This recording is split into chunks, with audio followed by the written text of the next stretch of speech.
Ulasan Media. Dakta Radio Bijak Berinformasi, Cerdas Berinteraksi. Rekan, kita ketahui bersama bahwa sejak Rabu dan Kamis kemarin para menteri dan para calon menteri dan calon wakil menteri telah mengikuti pembekalan di Hambalang Bogor, dan pembekalan tersebut dari informasi yang kami terima ada sekitar 10 narasumber yang dihadirkan dari berbagai bidang keilmuan di Hambalang Bogor kemarin. Dan rekan, sejenak kita dengarkan salah satu kutipan dari calon wakil menteri Bima Arya yang hadir dalam pembekalan tersebut. Tadi bagaimana cara menghadapi jurnalis, bagaimana mengkomunikasikan program-program. Jadi lengkap tadi, betul-betul paket lengkap. Bicara ekonomi, bicara teknologi, bicara ekonomi, bicara media. Jadi pembekalan yang luar biasa. Gitu ya. Ya. 50-an lah. Ya saya kira lengkap ya. Tidak ada yang tidak hadir. Semuanya saya kira hadir. Ya, tapi beberapa kan tidak saya lihat juga. Seperti Mas Raffi Ahmad, Gus Miftah tidak saya lihat. Mungkin tugasnya berbeda. Baik, kita akan minta respon atau tanggapan dari wartawan senior dan penulis buku autobiografi sudah tersambung kan. Kita akan mengulasnya dalam segmen ulasan media bersama Cahya Gunawan. Assalamualaikum warahmatullahi wabarakatuh. Selamat pagi Pak Cahya. Waalaikumsalam warahmatullahi wabarakatuh. Selamat pagi Bang Jaid. Selamat pagi Bapak. Pak Cahya, tadi di awal sudah saya putar salah satu kutipan statement dari calon wakil menteri yang ikut dalam pembekalan di Hambalang Kamis kemarin. Apa poin yang bisa diambil menyikapi dari pembekalan yang dilakukan oleh Presiden terpilih Prabowo dengan menghadirkan narasumber dari berbagai bidang ilmu, Pak? Silakan. Iya, Bang Jaid. Jadi pembekalan yang dilakukan terhadap para menteri kabinet Prabowo Gibran ini berlangsung 2 hari ya. Ya. Rabu dan Kamis kemarin di Hambalang. Dan dari 10 pembicara yang mengisi acara tersebut itu semuanya berasal dari luar negeri. Ada yang ahli soal ekonomi, geopolitik, bahkan tadi Pak Arya Bima juga mengatakan cara menghadapi wartawan. Semuanya narasumbernya dari luar negeri. Tidak ada satupun narasumber yang dari dalam negeri yang independen. Padahal menurut saya banyak ahli-ahli di dalam negeri yang punya pengetahuan, ilmu, wawasan dan pengalaman bukan hanya di dalam negeri tapi juga di luar negeri yang terkait dengan masalah-masalah yang tadi dibicarakan itu, yaitu masalah menyangkut bagaimana melipat gandakan tentang pertumbuhan ekonomi atau GDP misalnya, lalu soal geopolitik gitu ya, dan termasuk soal bagaimana mengkomunikasikan program-program pemerintah kepada masyarakat melalui wartawan. Satu hal yang kemarin saya terlintas sebenarnya, kenapa misalnya Pak Prabowo tidak mengundang ahli ekonomi seperti Profesor Dr. Iwan Jaya Aziz. Iwan Jaya Aziz itu, beliau adalah asli orang Indonesia, lulusan dari Cornell University, dan dia pernah di IDB juga, ahli ekonomi wilayah. Jadi menurut saya orang-orang kayak gitu harusnya juga kita hargai. Dia punya pengalaman, bukan hanya ilmu, bukan hanya teori, tapi pengalaman gitu. Di berbagai negara, bukan hanya Indonesia. Jadi analisisnya tajam segala macam. Nah, soal wartawan misalnya, bagaimana kan ada judulnya itu di situ. Hari kedua tuh disampaikan oleh orang bule juga tuh, perempuan kan, menghadapi wartawan. Saya teringat dengan sosok namanya yang sebenarnya orang Indonesia, tapi juga banyak bertugas di luar negeri di Australia, yaitu Rati Harjono. Kebetulan sama-sama waktu saya di Kompas, saya sama-sama beliau di Kompas juga, cuma base-nya di Australia. Jadi dia tahu kulturnya gitu loh, kultur wartawan di luar negeri, bagaimana cara kerjanya, lalu bagaimana pemerintah di sana berinteraksi dengan wartawan, dengan perusahaan media. Nah, Rati Harjono juga mengetahui bagaimana kultur wartawan di Indonesia, misalnya gitu ya. Kenapa nggak orang-orang seperti itu diundang? Nah, yang kalau boleh saya sedikit memberikan komentar tentang bagaimana menghadapi wartawan. Jadi kalau di Indonesia ini, kan kalau wartawan pada umumnya kalau di lapangan kritis ya, artinya sesuai dengan isu yang berkembang misalnya. Jadi pertanyaannya kritis, tapi dalam kondisi Indonesia, seringkali kekuasaan itu mengintervensi para pemilik media, apalagi media sekarang udah menjadi industri. Misalnya bisa jadi wartawannya kritis, dia mendapat berita-berita yang bagus di lapangan, tapi belum tentu dimuat oleh redaktur atau oleh medianya. Iya. Karena misalnya dianggap sensitif, apa segala macam. Dan lalu ada intervensi dari penguasa. Nah, kalau di luar negeri itu nggak ada. Jadi perusahaan media itu tidak gampang diintervensi oleh penguasa. Kalau di sini sebaliknya, kita ketahui banyak, misalnya dalam program ILC ya, yang pernah beberapa kali tidak hadir lah. Itu karena ada intervensi dari penguasa kepada pemilik media. Nah, jadi menghadapi wartawan itu bukan bagaimana pejabat menghadapi wartawan sebenarnya. Kalau itu kan bisa dipelajari untuk kondisi Indonesia ya. Jadi memang resiko pejabat itu dia harus tahan terhadap kritik. Tugas wartawan itu adalah selain bertanya juga berpertanyaan. Nah, para pejabat itu harus tahan terhadap kritik dan pertanyaan wartawan. Kira-kira gitu ya, kalau materinya soal itu. Nah, kan pejabat kan dalam pembekalan itu pasti diberitahu bagaimana cara menghadapi wartawan kan gitu. Iya. Nah, itu kan persoalan bukan soal teori, itu persoalan pengalaman dan seni komunikasi. Jadi siapapun pejabat atau menteri yang menjabat di kabinet gemoy nanti, kalau dia tidak punya seni dalam berkomunikasi, akan kedodoran menghadapi wartawan, menghadapi media. Jadi kemampuan komunikasi dari si menteri, pejabat dari pemerintahan Prabowo ini memang mutlak harus dimiliki gitu. Nah, termasuk bagaimana menghadapi wartawan-wartawan yang kritis. Yaitu kuncinya adalah keterbukaan. Jangan ada yang ditutup-tutupi gitu loh. Jadi kalau saya berdasarkan pengalaman ya, secara umum misalnya di zaman Orde Baru itu dulu kan pengumuman APBN itu setiap bulan Januari.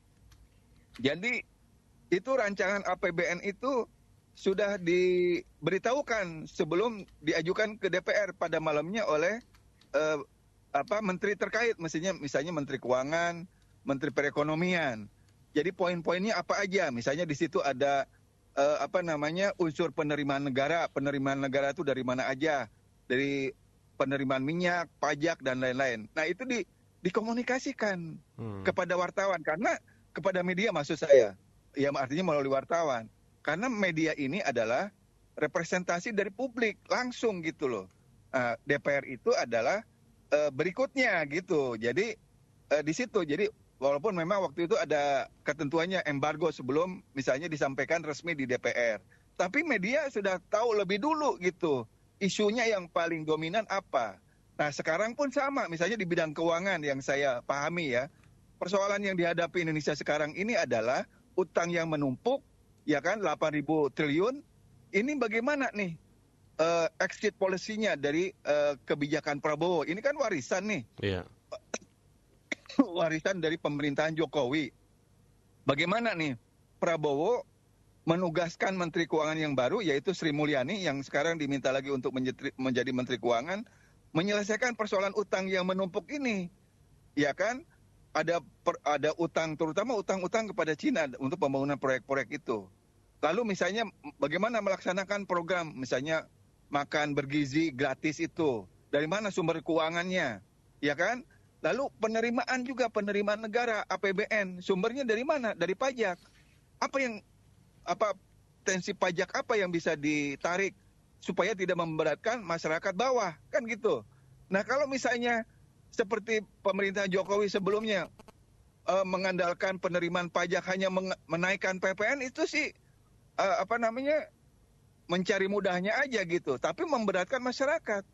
Ini kan tadinya rencananya APBN 2025 itu, Bang Jait, PPN itu akan dinaikkan jadi dari 11% jadi 12%. Itu langsung berdampak kepada masyarakat luas, karena setiap orang mau makan, mau transaksi barang, jasa, segala macam, pasti dikenakan PPN. Jadi sebelumnya 10%, sekarang udah 11% kan, nanti 12%. Nah, yang kemarin saya amati, itu ditangguhkan kenaikan PPN dari 11 ke 12% itu. Dan juga yang kita tadinya direncanakan subsidi BBM untuk Pertalite juga akan dikurangi, akhirnya juga dibatalkan. Jadi yang menyangkut hajat hidup orang banyak itu harus betul-betul diperhatikan gitu. Jadi jangan sampai proyek mercusuar diutamakan, tapi kepentingan hajat hidup rakyat banyak dikorbankan. Itu yang terjadi pada pemerintahan Jokowi selama 10 tahun gitu. Nah, jangan sampai ini terjadi kembali. Nah, kebijakan mendasar seperti ini yang harus dikomunikasikan oleh menteri-menteri terkait kepada masyarakat melalui media. Itu loh poinnya yang penting. Begitu Bang Jed. Baik, ini kan pembekalan sudah berlangsung, artinya pemaparan yang disampaikan oleh para narasumber dari luar negeri juga sudah tersampaikan kepada calon menteri dan calon wakil menteri. Nah, ini dengan melihat sosok narasumber tersebut dan juga tantangan ke depan Indonesia seperti apa Pak? Kalau mungkin kita kritisi sudah telat lah misalnya gitu ya, karena sudah berlangsung pemaparan itu. Nah, melihat ke depan apa yang harus dilakukan oleh orang-orang ini Pak, dengan sosok-sosok yang wajah lama sekitar 16 orang dan sisanya ini wajah-wajah baru Pak Cahya. Ya, ini kan gini Bang Jed, ini kan ada lebih 49 menteri ya, Iya. bahkan sampai 100 kalau nggak salah ya, termasuk kepala badan dan wakil menteri. Dan itu bagi masyarakat, bagi publik, itu pasti mereka-mereka itu akan digaji akan difasilitasi oleh uang rakyat melalui APBN. Bagaimana pemerintahan Jokowi nanti bisa menjelaskan ini? Jadi kalau dulu namanya zakon kabinet itu adalah orang-orang yang menjadi menteri pada saat Pak Harto itu, zaman Pak Harto, adalah orang-orang yang memang punya kapasitas, punya kompetensi, punya pengalaman, dan wawasan di bidangnya masing-masing. Nah, kalau sekarang kan ini semua adalah orang-orang yang duduk di menteri, wakil menteri, kebanyakan, dan kepala badan, kebanyakan adalah jabatan giveaway yang diberikan atau dagang sapi sebagai balas budi karena Pilpres kemarin. Nah, ini bagaimana pemerintah harus membuktikan bahwa mereka yang akan duduk di pemerintahan ini, di kementerian dan lembaga ini, di badan ini, adalah betul-betul nanti bekerja untuk rakyat, melayani rakyat. Itu yang harus dibuktikan dulu. Komitmen itu dulu. Jadi jangan, ini kalau nggak salah, ini kan hari Ahad ini pelantikan ya. Ya, artinya pelantikan presiden, wakil presiden baru terpilih. Kemudian pada hari Seninnya, menurut jadwal, itu pelantikan kabinet. Kabinet Prabowo Gibran. Lalu besoknya, hari Selasa, itu rapat kabinet pertama.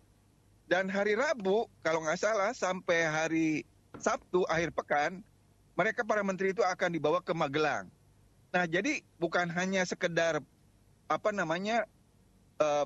pembekalan, lalu ada konvoi rame-rame kemana, ke Magelang, tapi harus ada poin yang bisa disampaikan kepada masyarakat. Pembekalan itu apa artinya? Ini kan kemarin pembekalan ini tertutup. Masyarakat tidak tahu, media tidak tahu apa poinnya gitu loh. Tujuannya apa? Barometer yang akan output dan barometer yang akan dicapai apa? Kan nggak ada itu. Jadi sama sekali tidak ada komunikasinya, menurut saya sangat jelek gitu.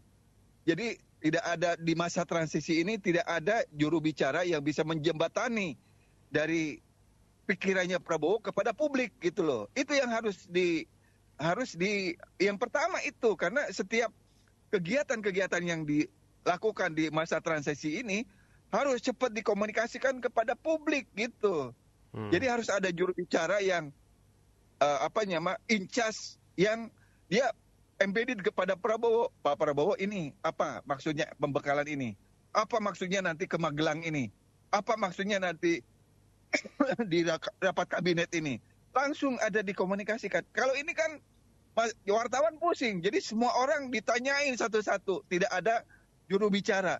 menurut saya itu kelemahannya Prabowo di awal-awal sekarang nih. Harusnya dia menetapkan juru bicara yang dia bisa setiap pikiran dan tindakan Prabowo itu bisa langsung diberitahu kepada jubir itu untuk kemudian dikomunikasikan kepada masyarakat melalui media.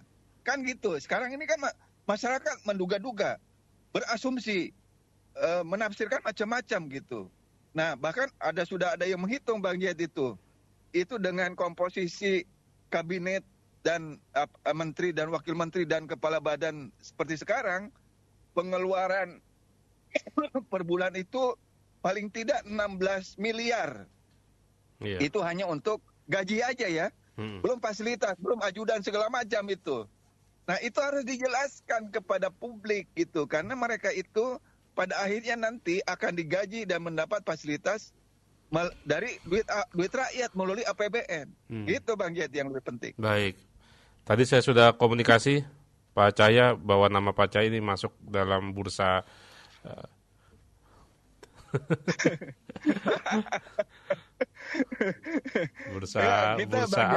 kita untuk Indonesia bisa melalui mana aja. Sepanjang artinya kita mencintai negara ini kan tanpa batas ya. Tidak harus berada dalam sistem. Kita bisa di luar sistem dan tidak harus kritik itu jangan dianggap sebagai yang harus dimusuhi pemerintah. Pemerintah harusnya berterima kasih kepada orang-orang yang kritis, yang selalu mengkritisi. Jadi bukan kepada personal ya, tapi kepada kebijakannya gitu loh. Itu harusnya terima kasih karena ada feedback kan gitu. Yeah. Kalau nggak ada feedback, jadi nanti susah menerima masukannya nanti pemerintah kan gitu. Baik. Jadi sekarang ini civil society yang kritis tetap harus dihormati. Kelompoknya Refli Harun dan segala macam itu harus masyarakat sipil yang kritis itu Said Didu dan yang lain-lain itu harus jangan dianggap sebagai musuh oleh pemerintah seperti zaman era Jokowi, tapi harus jadiin partner gitu, termasuk media juga gitu. Dan media juga jangan seperti humas pemerintah. Media itu fungsinya itu mengkritisi. Jadi mengkritisi bukan hanya menginformasikan program pemerintah, tapi juga mengkritisi program-program pemerintah. Begitu Bang Jed. Baik, dan Pak Cahya sudah masuk dalam daftar juru bicara Pak. Nanti tinggal nunggu telepon masuk. Baik, Pak Cahya terima kasih, salam sehat untuk keluarga Pak. Amin, amin. Terima kasih Bang Jed, sama-sama. Terima kasih, Assalamualaikum warahmatullahi wabarakatuh. Waalaikumsalam warahmatullahi wabarakatuh. Ulasan Media. Segmen Ulasan Media bersama wartawan senior sekaligus penulis buku autobiografi Cahya Gunawan.